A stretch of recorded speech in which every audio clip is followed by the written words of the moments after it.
Sahyadri top 10 news या बातमीपत्राचे प्रायोजक आहेत Mac Care super speciality hospital Ahmednagar.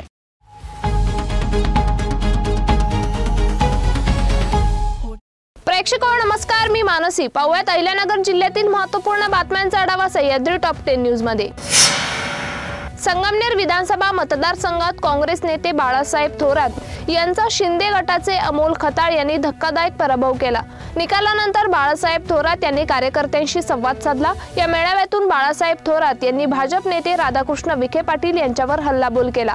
काँग्रेसचे दिग्गज नेते बाळासाहेब थोरात विधानसभा निवडणुकीत त्यांचे होम ग्राउंड संगमनेर मध्ये पराभवानंतर पहिल्यांदाच जाहीररित्या विरोधकांवर कडाडले।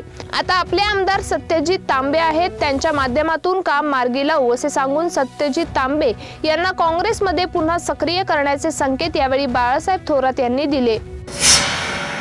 नेवासा तालुक्यातील एका कृषी केंद्रावर कृषी विभागाने छापा टाकून त्या ठिकाणी सुरू असलेल्या बनावट खताचा साठा जप्त केला। सुमारे 16,50,000 रुपयांचा मुद्देमाल जप्त करण्यात आलाय। या प्रकरणी नेवासा पोलिसात गुन्हा दाखल करण्यात आला आहे। नेवासा तालुक्यातील जय किसान नावाचे हे दुकान कृषी विभागाने सील केले आहे।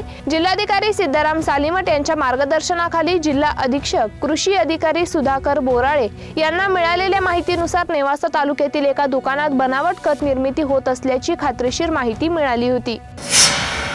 श्रीरामपूर तालुक्यातील भोकर शिवारात ऊस तोडणी सुरू असताना पहाटे थंडीपासून बचावासाठी ऊस तोडणी मजुरांनी पेटवलेल्या पाचरट्याने दुपारनंतर पुन्हा पेट घेतल्याने 1.5 एकर ऊस जळाला असून लगत असलेल्या डाळिंब बागेचे मोठ्या प्रमाणात नुकसान झाले आहे। या प्रकरणी पोलिसात फिर्याद दाखल करणार असल्याचे डाळिंब उत्पादक शेतकऱ्याने सांगितले आहे।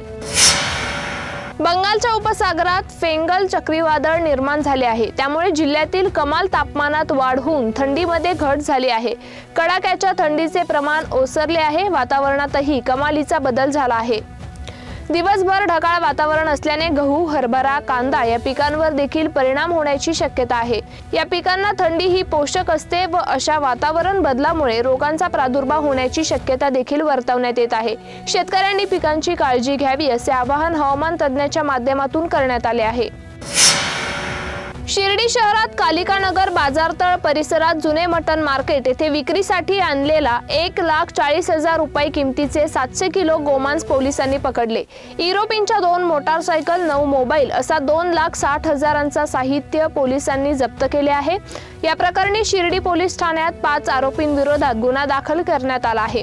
मंगळवारी सकाळी 9:30 वाजताच्या सुमारास शिर्डी शहरातील कालिकानगर बाजारतळ या भागात जुने मटन मार्केट जवळ नागरी वस्तीचे ठिकाणी खुलेआम गोमांस विक्रीचे दुकान मांडून काही लोक बसले असल्याची माहिती बजरंग दल, गोरक्षक दल, राहता प्रखंड यांना मिळाली।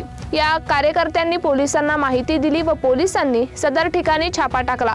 पोलिसांना या ठिकाणी गोवंशाची कत्तल करून विक्रीसाठी आणलेले 700 किलो गोमांस मिळून आले। सह्याद्री टॉप 10 न्यूज मध्ये घेऊ एक छोटीशी विश्रांती। रोखोक पत्रकारिता, निर्भीड बाणा आणि कणखर भूमिका, महाराष्ट्राचा सखा, सत्याचा पाठीराखा, शब्दांचं सामर्थ्य, विश्वसनीयतेची उंची, न्यूज 24 सह्याद्री। विश्रांतीनंतर तुमचं पुन्हा एकदा स्वागत। पाहूयात पुढील बातम्या। अहिल्यानगर पुणे महामार्गावर सुपा येथील पवारवाडी जवळ कंटेनर रस्त्यावर आडवा होऊन झालेल्या अपघातात 2 जण गंभीर जखमी झाले आहे। रात्रीच्या सुमारास कंटेनर हा अहिल्यानगरहून पुण्याच्या दिशेने जात असताना सुपा पवारवाडीतील घाटात कंटेनर चालकाचे नियंत्रण सुटल्याने वळणावर कंटेनर पलटी होऊन हा अपघात झाला। याच वेळी पलटी झालेला कंटेनर एका कारवर आदळून रस्त्यावर आडवा झाला। या अपघातावेळी कंटेनरमध्ये 4 व्यक्ती होते, यातील 2 गंभीर जखमी झाले आहेत तर 2 व्यक्तींना नागरिकांनी कंटेनर मधून सुरक्षित बाहेर काढले। या अपघातामुळे अहिल्यानगर पुणे महामार्गावरील वाहतूक दोन्ही बाजूने पूर्णपणे बंद झाली होती। कोपरगाव तालुक्यातील अंजनापूर शिवारातील बाळासाहेब यशवंत गव्हाणे यांच्या ऊसाच्या शेतामध्ये सोमवारी दुपारी 15 दिवसाचे बिबट्याचे मादी असलेले 3 बछडे सापडल्याने परिसरात भीतीचे वातावरण पसरले आहे। या परिसरात सातत्याने बिबटे आढळत असल्याने शेतकऱ्यांना रात्री शेतात जाणे मुश्किल झाले आहे। 2 दिवसापूर्वी प्रसाद गव्हाणे यांनाही आपल्या चिक्कूच्या बागेत भर दुपारी बिबटे व बिबट्याची पिल्ले आढळली होती। श्रीरामपूर शहरातील एका साखर व्यापाऱ्याची सुमारे 1 कोटी रुपयांची फसवणूक केल्याप्रकरणी श्रीरामपूर शहर पोलीस ठाण्यात साजन शुगरचे अध्यक्ष साजन सदाशिव पाचपुते यांच्यासह सर्व संचालकांविरोधात गुन्हा दाखल करण्यात आला आहे। शहरातील अनेक व्यापारी जिल्ह्यासह राज्यात साखर कारखान्यांना माल पुरवणे तसेच इतर खरेदी विक्रीचे व्यवसाय करतात। शहरातील साखर व तेलाचे व्यापारी राजेश रूपचंद्र कासलीवाल यांची या व्यवहारात 1,24,77,390 रुपयांची फसवणूक करण्यात आली। सामाजिक कार्याचा वसा हाती घेत जनसेवा फाउंडेशनच्या माध्यमातून बचत गटाची स्थापना करून बचत गटांना स्वयंपूर्ण करण्यासाठी विविध प्रशिक्षणातून उद्योग उभारणीसाठी पाठबळ देणाऱ्या जिल्हा परिषदेच्या माजी अध्यक्षा शालिनीताई विखे यांना उद्यम info solution private limited Chhatrapati Sambhajinagar यांच्या वतीने दिला जाणारा राज्यस्तरीय उद्यम हिरकणी पुरस्कार 2024 प्रदान करण्यात आला। हरवलेल्या व अपहरण केलेल्या बालकांच्या व बेपत्ता पुरुष महिलांच्या संदर्भात ऑपरेशन मुस्कान 13 ही विशेष शोध मोहीम 1 डिसेंबर ते 31 डिसेंबर 2024 या कालावधीत राबवली जाणार आहे। याच दरम्यान अहिल्यानगर जिल्ह्यातील हरवलेले व पळवलेले बालके तसेच बेपत्ता महिला व पुरुषांचा शोध घेण्यात येणार आहे।